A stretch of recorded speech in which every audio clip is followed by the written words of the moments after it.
In the bustling port city of Valoria, Alaric Vayne was a merchant whose name echoed through markets and manors alike. Born to a humble weaver, Alaric's fortune wasn't inherited but forged through cunning and grit. At 16, he bartered his first shipment of rare safari silks, turning a single gold coin into 100 by reading the tides of demand. By 30, Alaric's caravans stretched across continents, trading spices, gemstones, and secrets. His opulent villa, adorned with jade statues and gold-threaded tapestries, hosted kings and schemers. Yet his wealth wasn't just coin. It was knowledge. He spoke 7 languages, knew every trade route's perils, and could haggle a pirate into surrender. One stormy night, a rival merchant, envious of Alaric's empire, sabotaged his largest shipment. The loss could have ruined him. Instead, Alaric sailed to the wreck, salvaged what he could, and sold the tale of his survival to eager bards, recouping his losses through fame. His legend grew, but so did his loneliness. Wealth couldn't buy trust. In his later years, Alaric vanished, leaving his fortune to orphans and his trade secrets to a single apprentice. Some say he sails uncharted seas, chasing a horizon no coin could buy. Alaric Vayne's disappearance sparked whispers across Valoria's markets. Some swore he'd been seen bartering with desert nomads. Others claimed he'd built a hidden city beyond the azure cliffs. His apprentice, a sharp-eyed young woman named Lyra, inherited his ledgers but little else. The merchant's empire teetered, as rivals circled like vultures, eager to carve up his trade routes. Lyra, barely 20, was no stranger to hardship. Raised in the docks, she'd caught Alaric's eye when she outwitted a smuggler trying to cheat him. Now, clutching his cryptic final note, wealth is a map, not a destination. She set out to preserve his legacy. The ledgers revealed more than trade deals. They hid codes, contacts, and a trail to a fabled artifact Alaric had chased. The Star of Erendor, a gem said to grant wisdom beyond mortal limits. Lyra embarked on a perilous journey, following Alaric's last route through storm-racked seas and bandit-ridden passes. In a forgotten bazaar, she found a weathered captain who'd sailed with Alaric. He spoke of a night when Alaric, staring at the stars, confessed he sought the star not for wealth, but to mend a regret, a lost love, perhaps, or a betrayal. The captain pointed her to the Isle of Whispers, a place shunned by sailors. On the island, Lyra faced trials of wit and will, riddles carved in stone, traps guarding a sunken vault. Inside, she found no gem, but a journal in Alaric's hand. It detailed his life, every triumph, every loss, and a truth. The star was a myth he'd spread to lure rivals into fruitless quests, teaching them humility. His real treasure was the empire he'd built, now hers to wield. Lyra returned to Valoria, not with riches, but with Alaric's wisdom. She rebuilt his trade network, outsmarting rivals with his old tricks. Whispers of Alaric faded, but Lyra's name rose, a new legend born from the shadow of a rich merchant who'd traded gold for truth. Lyra's return to Valoria wasn't met with fanfare but suspicion. The merchant lords, who'd feasted on the scraps of Alaric's empire, saw her as a threat, a dock rat wielding the legacy of a titan. They spread rumors. Lyra had stolen Alaric's secrets, or worse, betrayed him. Yet Shiscan, Lyra stood firm, her resolve steeled by Alaric's journal, which she kept hidden, its pages heavy with lessons of patience and deception. She began in the Grand Bazaar, where traders hawked wares from distant lands. Lyra, now known as Vayne's heir, didn't just reclaim Alaric's old stall, she bought the entire market row. Her first move was bold, undercutting the spice lords with shipments of safari saffron at half their price. The market buzzed with her name, but so did the shadows, where her enemies plotted. Lord Cassian, a silver-tongued merchant with a viper's heart, rallied others against her, claiming her success was unnatural, her wealth cursed. Lyra, guided by Alaric's coded notes, anticipated this. She'd already bribed dockmasters to delay Cassian's shipments and paid bards to sing of his greed. When he challenged her to a public trade duel, a contest of wits where each would barter a mystery crate's contents, she accepted. The crates held rare obsidian blades. Lyra, having studied Alaric's tricks, sold hers to a warlord for a fortune, while Cassian, overconfident, bartered his for mere trinkets. The crowd roared as Lyra's victory humiliated him. But Cassian wasn't done. He hired the Black Tide, a notorious band of smugglers, to raid her caravans. Lyra, forewarned by a contact from Alaric's network, ambushed the raiders with hired blades, capturing their leader. In exchange for his freedom, he revealed Cassian's treachery. Lyra presented the evidence at the Merchants' Council, stripping Cassian of his title. His allies deserted him, and Lyra claimed his trade routes, her empire now rivaling Alaric's at its peak. Yet, late at night, Lyra pored over Alaric's journal, haunted by its final entry. The star was a lie, but the search was my truth. Find yours, Lyra.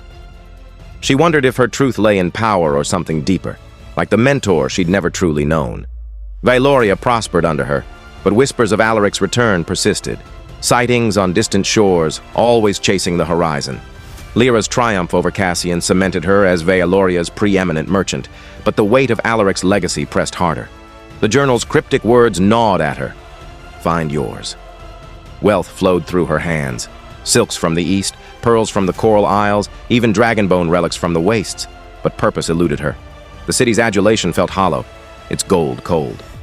She began to suspect Alaric's disappearance wasn't flight, but a test, one she hadn't yet passed.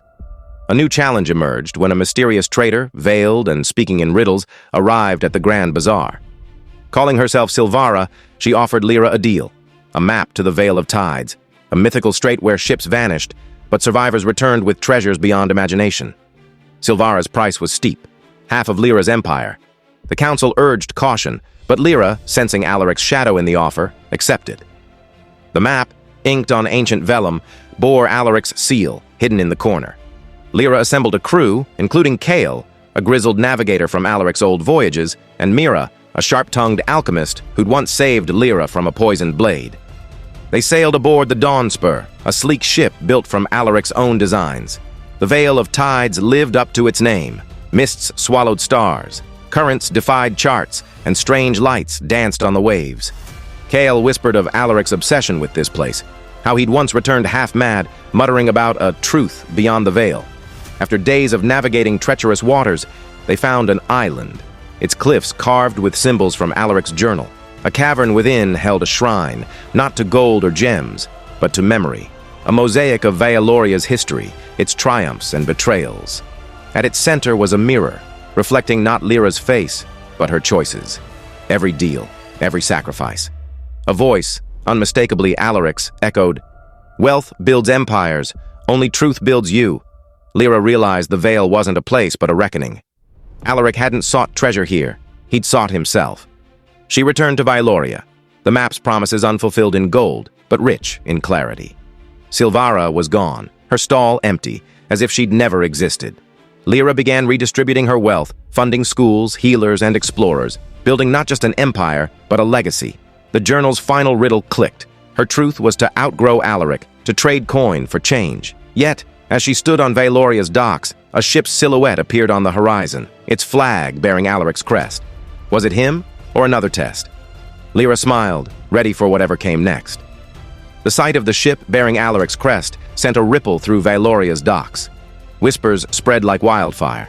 The Merchant King had returned. Lyra, standing resolute, felt her heart quicken, not with fear, but anticipation. She'd built her own legend, but Alaric's shadow still loomed. Was this his final lesson, or a challenge to her newfound purpose? The ship, Arendor's Promise, docked at dusk. Its captain, a weathered man with eyes like Alaric's, introduced himself as Torin, claiming to be Alaric's brother. He carried a sealed chest and a message. "Alaric bids you open this where the stars meet the sea." Lyra recognized the phrase from the journal, a cliffside cove where Alaric once meditated. Torin's tale was sparse. Alaric had sailed beyond the Vale of Tides years ago, seeking a truth he couldn't name, and entrusted Torin with this delivery if he didn't return.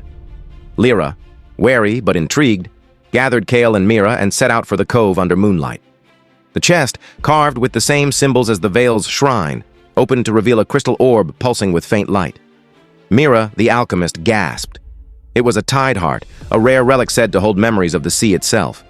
When Lyra touched it, visions flooded her. Alaric navigating storms, bargaining with spectral figures, and finally standing on a distant shore, smiling as he inscribed a final journal page. "Lyra," his voice echoed, "you've found your truth. Now guard mine." The visions showed Alaric's fate. He'd settled among a hidden people, the Tidesworn, who revered knowledge over gold. He'd chosen exile to protect their secrets, entrusting Lyra to carry his legacy forward. The Tide Heart was no mere trinket. It could guide ships through any storm, a tool to unite trade routes or dominate them. Torin, watching her, hinted at his own motives. He sought the Tide Heart for himself, claiming Alaric owed him a share. Lyra faced a choice. She could keep the Tide Heart, securing her empire's future, or destroy it, honoring Alaric's wish to keep it from greedy hands. Mira urged destruction, citing its power to corrupt. Kale argued it could save countless sailors. Lyra, guided by her truth, chose neither. She hid the Tideheart in the cove, rigging the shrine with traps only she could navigate. Let Torin chase it, she thought. He'd learn as she had. Back in Valoria, Lyra transformed her empire. She funded expeditions to map uncharted seas, not for profit but discovery, honoring Alaric's final wish. Torin vanished, but rumors of his schemes lingered. Lyra, now called the Star of Valoria, stood on the docks each dawn, eyes on the horizon, ready for the next test, knowing some truths were worth more than gold. Lyra's decision to hide the Tideheart rippled beyond Valoria's shores. The merchant city buzzed with tales of her cunning, but also with whispers of Torin's wrath. He'd vanished into the underbelly of the docks, rallying a crew of cutthroats and disgraced traders, all hungry for the Tideheart's power. Lyra knew he wouldn't rest. Alaric's brother or not, Torin's greed burned brighter than any loyalty to family. She fortified her operations, stationing loyal guards at key warehouses and spreading false rumors about the Tideheart's location to mislead Torin's spies. Meanwhile, she pored over Alaric's journal for clues about the Tidesworn, the hidden people he'd joined. A faded sketch showed a constellation unknown to Valorian sailors, hinting at their distant home. Lyra resolved to find them, not for the Tideheart, but to understand Alaric's final truth. She commissioned a new ship, the Star's Compass, and recruited a diverse crew. Kale, the navigator, for his sea-worn wisdom. Mira, the alchemist, for her knack with relics. And Jorin, a young cartographer who'd mapped uncharted reefs. They sailed west, chasing the constellation's path, into waters where compasses spun wildly and stars seemed to shift. Days turned to weeks, marked by eerie calms and sudden squalls. One night, a glowing figure, a Tidesworn sentinel, appeared on the waves, demanding Lyra's purpose. She spoke of Alaric, showing the journal as proof. The sentinel guided them to a hidden archipelago, its islands cloaked in mist. The Tidesworn, a people of scholars and seers, welcomed Lyra warily. Their elder, a woman named Elira, revealed Alaric's fate. He'd lived among them, teaching trade secrets in exchange for their wisdom, but died peacefully a year prior, entrusting the Tideheart's secret to Lyra. Elira warned that Torin had already sent emissaries, offering riches for the Tidesworn's aid. They'd refused, but Torin's fleet was closing in. Lyra devised a plan. Using the Tideheart's visions, she lured Torin's ships into a maze of reefs where the Star's Compass outmaneuvered them. Torin, aboard his flagship, confronted her in a final parley. He demanded the Tideheart, claiming Alaric had stolen his birthright. Lyra, seeing his desperation, offered a deal. Abandon his quest, and she'd share Alaric's trade secrets. Torin hesitated, then refused, lunging for her. Kale's quick blade stopped him, and his crew surrendered. Lyra returned to Valoria not as a conqueror, but a bridge builder. She shared the Tidesworn's navigational lore, revolutionizing trade routes. The Tideheart remained hidden, its power too great for any one hand. Valoria flourished, and Lyra, now a legend in her own right, kept Alaric's journal close, its final lesson clear. True wealth was the courage to choose what mattered most.